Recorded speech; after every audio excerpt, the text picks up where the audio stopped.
What's going on, everybody? Good afternoon. Hope you guys are doing well on this Friday, and I think it's time we get started with some deep dives into the trade deadline and the possibilities that it brings. The Seattle Seahawks are 5-2. The Seattle Seahawks are in a very tough division, a very competitive division.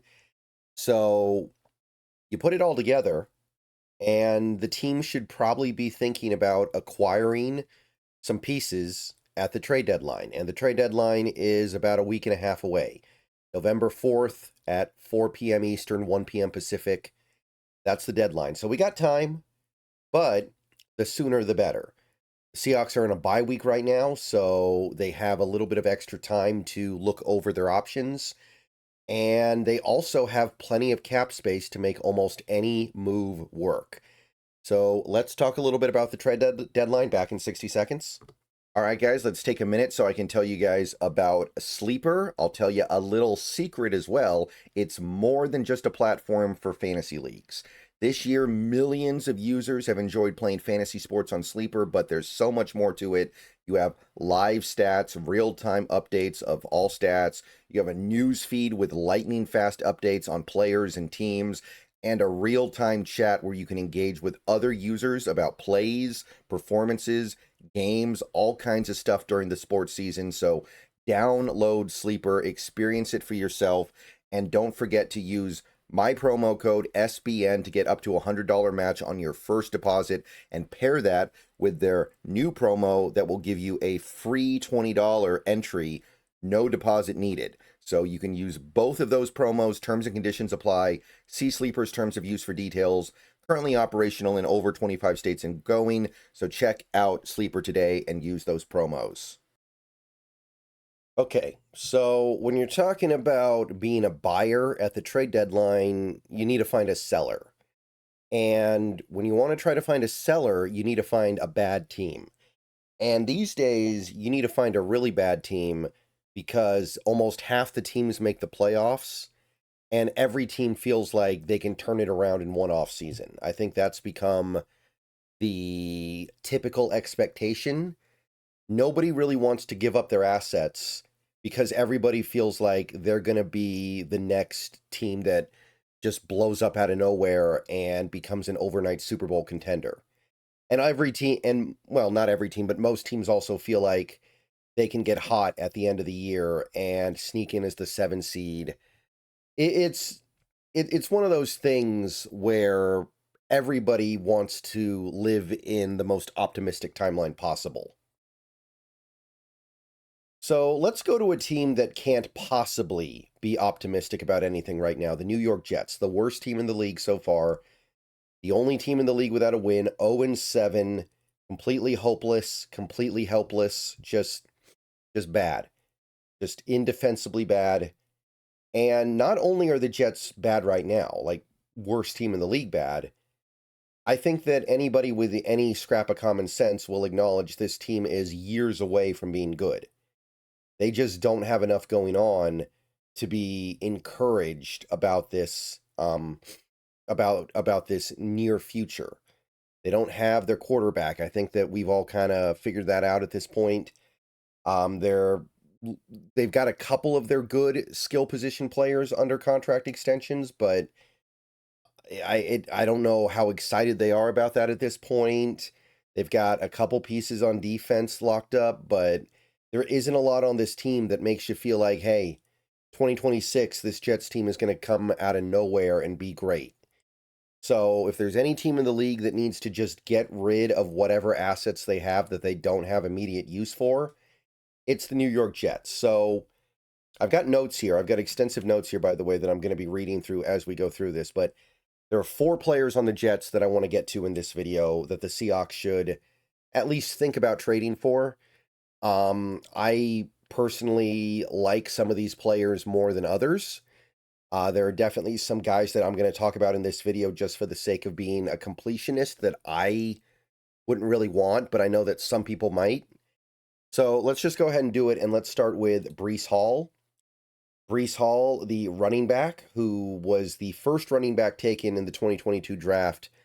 a few picks before, Ken Walker was the next running back taken off the board. So there was a little bit of a Breece Hall, Ken Walker connection in that draft. And I actually remember I liked Breece Hall more coming out of the draft than I did K9. Now, real quick here, K9, you take a look at his play.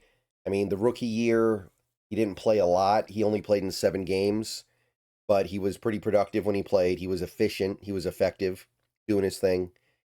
Second year, broke out, almost had 1,000 yards, was a great receiver out of the backfield. That's really one of his best strengths, by the way. He's an excellent receiver out of the backfield, almost 600 yards in 2023. Seemed like we were headed for somewhere pretty great at that point. And then 2024, not quite as good. Still effective, still productive, but things definitely fell off a little bit. He didn't get the ball as much. He wasn't as effective when he got the ball in his hands. And this year he's been good, right? But he has had limited opportunities, it feels like, because, I mean, a big problem is the Jets, right? Like when you're a bad team, your running back isn't going to get the ball as much as he should because you're always playing from behind. Breece Hall has had a massive injury in his career already, so he's not exactly the picture of health. It was either an ACL or an Achilles a few years ago, and you don't like that, but he's been productive since then, so he's proven that he can still play even after that. And the other side of that is he doesn't have a ton of miles on him. He has 1 year where he pushed up near about 300 touches, but he's never had a year where he actually went over 300 touches. And he's obviously been kind of underutilized so far this year because of the circumstance. He's only 24 and a half, so he's not particularly old. Now, trade. Let's talk about the trade possibilities here. So looking at the over the cap page, let me take a look at my notes here. So this is the final year of his contract. So these next 10 games are the last 10 games that he has on his current contract. The base of this year, the base salary is about 3.4 million. So that's the number that we would have to be thinking about in a trade, but we wouldn't have to think about the whole thing. So remember, he's played 7 games for the Jets. He would play presumably 10 games for the Seahawks.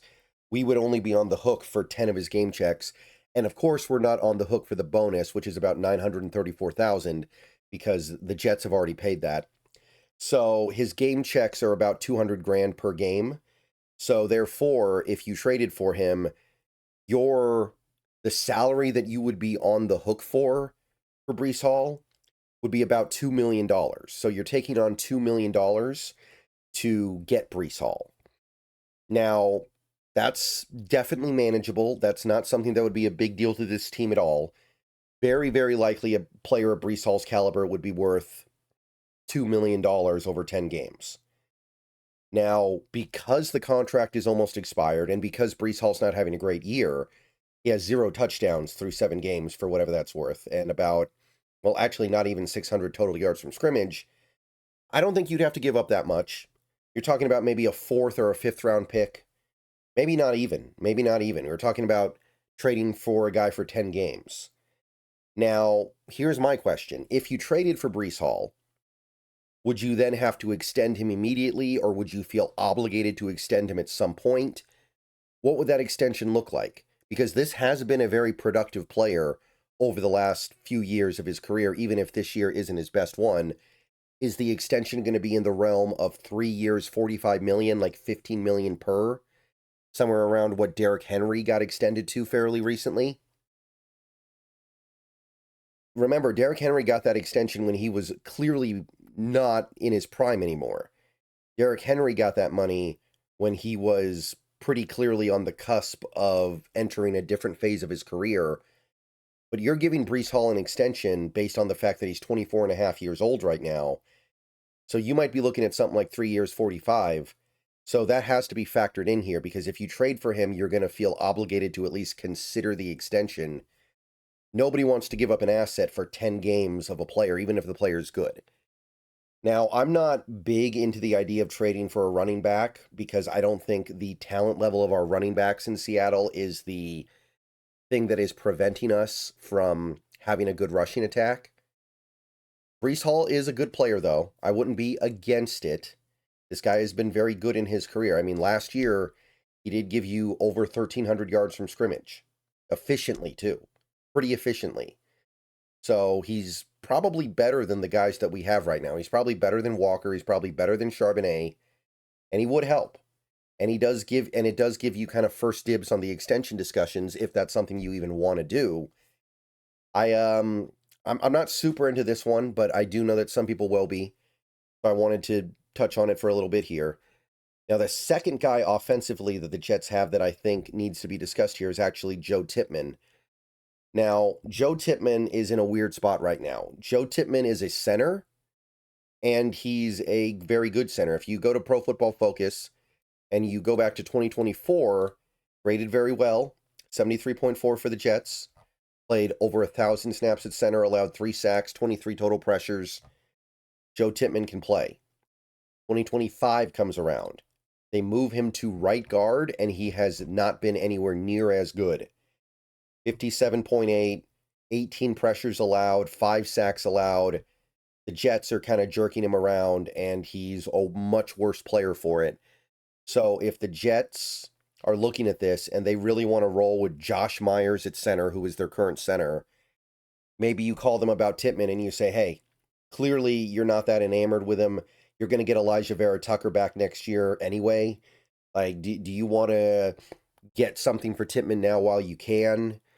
And I think they'd consider it, right? Joe Tippmann has this year and next year left on his contract. The Jets' odds of being worth anything by the time they get to the end of that rookie deal is very low. Maybe now's the time to try to get an asset here. He's losing value because he's playing that right guard spot where he is not meant to be playing. And I know that they're doing it out of necessity, but I mean, there's a reason why they did sign Josh Myers, and they have him now, so why not do something here? Looking at the Tippmann contract on over the cap, here we have, again, 1 year remaining. So this year and next year, there's about 888,000 base remaining on this year with the 10 game checks he still due. And then there's about a 1.9 million, just under 1.9 million in 2026 base that you would also be on the hook for. Although if it's base, you could cut him in the offseason, I guess, but you probably wouldn't. So you're not inheriting a lot of money here. This is definitely something that is doable. The Jets, they would have to pay out the $769,000 in signing bonus next year's dead cap. So it's not a big dead cap hit. So it's definitely manageable for them on that end. And again, I think that while Tippmann has proven he's a pretty good player in this league, we are talking about a guy who was formerly he was a mid-second round pick. He's been good, but you've depressed his value because you're playing him out of position this year. You might be able to get him for a 4th round pick. Again, the Jets are not necessarily going to be looking for a massive haul here. They're just going to be looking for something because they know that Tippmann is not really going to be helping them win. And by the time they're ready to win, Tippmann will be looking for an extension that they may not want to give out. Maybe you push this up to like even a 3rd rounder because he does have the... Oh, excuse me. 1 second. Sorry, guys. Cough just won't leave me here. But yeah, there's there maybe it pushes up to like a 3rd round pick here. But there's not a lot of dead money for the Jets to eat here. There's not a lot of money that you have to take on. And you don't have to worry about an extension yet because he's still in his 3rd year. Okay, so that is the 2 pieces on the Jets offense that I would kick the tires on. Defensively, there are also 2 guys, and they're both edge rushers. Now, I want to stress this. In order for the Seahawks to trade for an edge rusher, they probably have to trade one of their edge rushers. And it probably has to be done in a separate deal. Like, do you think the Jets would want to trade for Boye Mafe? I don't think so. What is Boye Mafe going to do for them? Do you think the Jets want to trade for Uchenna Nwosu? What's Uchenna Nwosu going to do for them? No, they're going to want picks. So you probably would make this deal and then make a separate deal to trade Mafe out because that's too many edges. You have 5 good edges at that point. You don't really need that many edges, especially when all the guys are just ready to go right now. If one of them was like a Michael Williams, a guy who clearly isn't really ready to play in the NFL, that's one thing. But All these guys are ready to go. So the first guy would be Will McDonald, edge rusher for the Jets. Let's talk about this.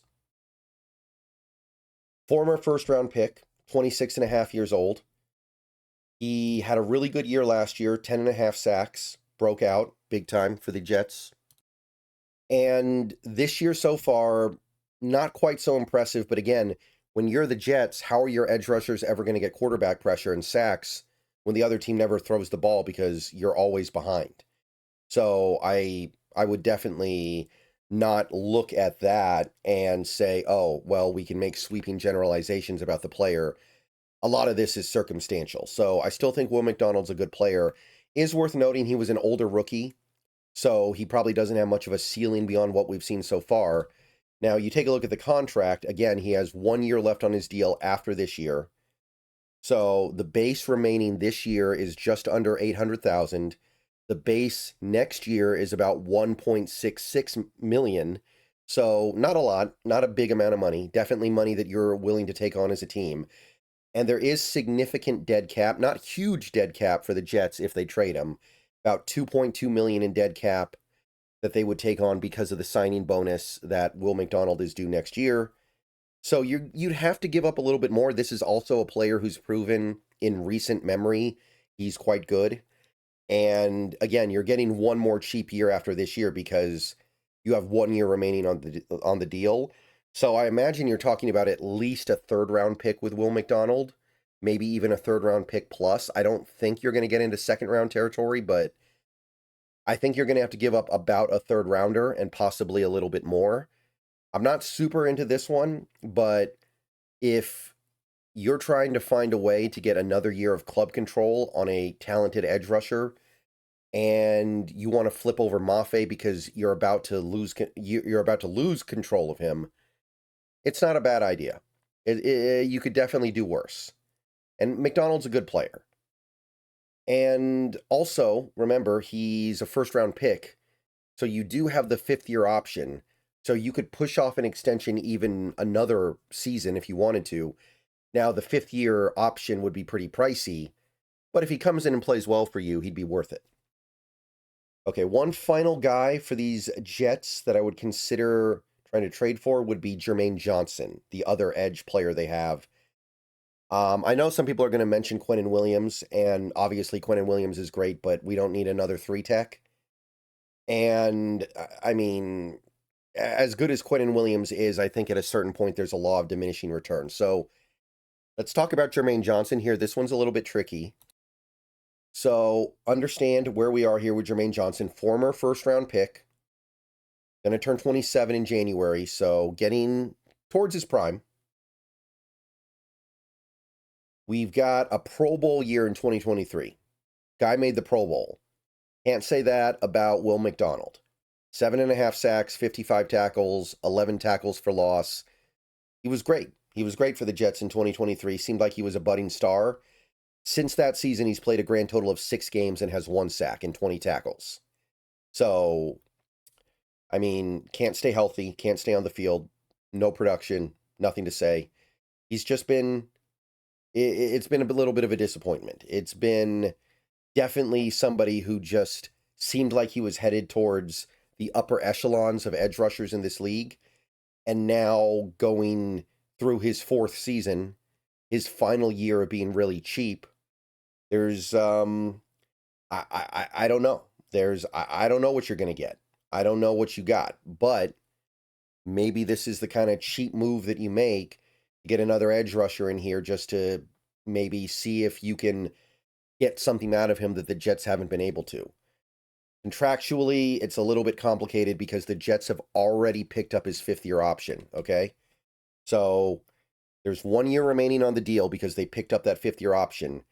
Now, this year, the base salary remaining is a little less than $1.5 million. Not that big of a deal.